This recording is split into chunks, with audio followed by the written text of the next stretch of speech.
under Satan's yoke. He keeps us so busy with stuff. Something happened over here in my family over there. Something going on down there. My brother called me the other day and he said, let's hide it. I got to talk to you. I'm not calling you back till tomorrow. Because it's inconsequential. Because what he wants to talk about is a bunch of grown folks that down there that can't get along. If y'all grown, all y'all down there older than me. And if y'all don't know how to get along, the last thing I'm going to do is worry myself about y'all ignorance down there in Houston. That's discernment right there, amen. That ain't that easy. I'm just saying, I got instead of spending 2 hours on the phone, because he left a highly important message, instead of spending 2 hours on the phone with him of a bunch of foolishness, I'm gonna go spend 2 hours with my family. Amen. Amen. Instead of spending 2 hours with somebody about a bunch of foolishness, how about we just spend a little time in the Word today, amen? Amen. Because if I call him and tell him to open his book, he ain't gonna want to hear that. So I'm gonna call him on my time. Monday morning is my time. And Monday morning is my Sunday morning, like if y'all didn't know. Monday morning is my Sunday morning, so I called him. I called him this morning when I got some time. So most of us not that busy. We just act like we just that busy. And then we wonder why we struggle in our freedom because we don't know truth. And we don't know truth because we don't spend time in the Word. I'm going to say this, but I got to get behind the podium. I got to get over here. Act like everybody see me. If we spend a quarter of the time in the Word that we spend on social media,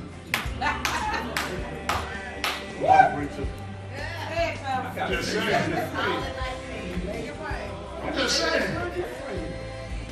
I'm just talking about it. You know, you post once or twice, that's cool, but when you got consecutive posts every day, all day long, 3 days a week, yada, yada, yada.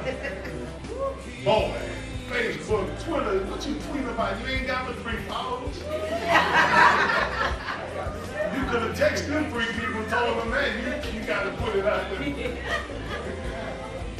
I'll pray for you. If we spend half the time doing this, if we spend half our time in the Word and we just worried about other folks and what other folk doing and how other people doing and what they over there doing and what she got on and how he making this and why they doing this and I didn't know they moved over there and all. If we did half, if we spend, I'm not saying all the time, keep doing that, but say, you know what, I'm gonna quit talking, I'm gonna take half the time that I'm normally talking about folk and I'm gonna get the Word. Come on, Pastor.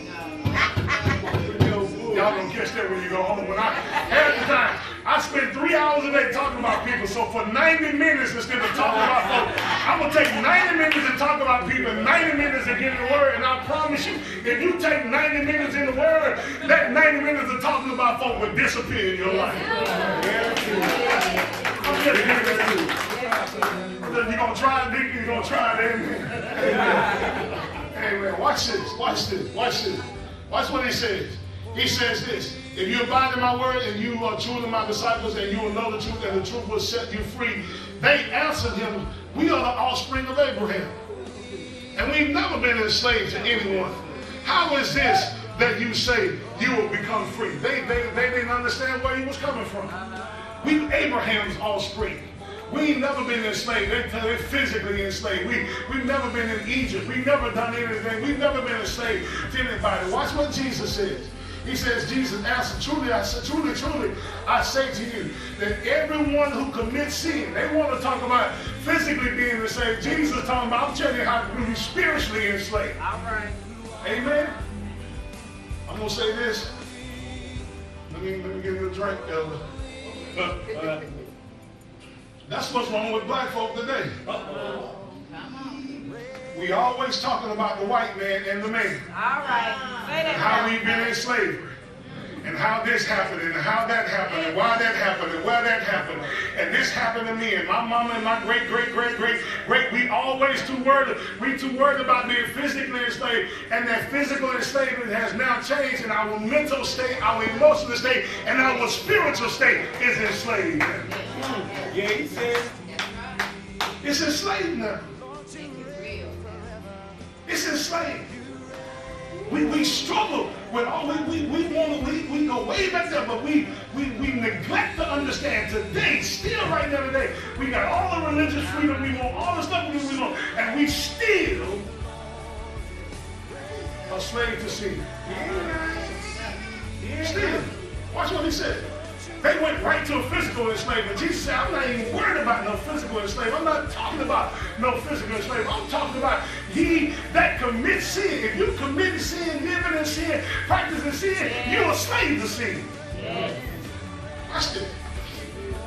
He says this. They answered and said, we're the offspring of Abraham and never enslaved anyone. How is this you say that we become free? Why are we going to become free when we ain't never been enslaved? Jesus said, you're missing the whole point. He says, and Jesus answered, verse number 34, truly, truly, I say unto you, everyone who commits sin is a slave to it. Slave to sin. The slave does not remain in the house forever. The son remains forever. So he says, sooner or later, that because you're a slave, you're going to get put out the house. All right. Sooner or later, you're a slave, you're going to get put out. But a son remains forever. The Bible says this when Abraham listened to his wife, Sarah. He sleeps with his bond, he sleeps with her handmaiden, and he has a baby, Ishmael. And watch this. And then after that, several years after that, Sarah becomes pregnant and he has Isaac, who is the promised child. And Sarah is looking out the window one day. She's washing dishes, doing what she do in the kitchen or whatever. And she's looking out her window and she sees Ishmael, who is the son of the flesh, out there teasing and mocking Isaac, who is the son of the spirit, or the son who is the promised son. And she gets fired up about that.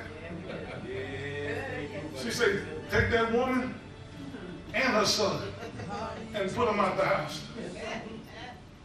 Abraham had got attached, because we get attached to sin. And it takes God to speak to him. Listen to your wife.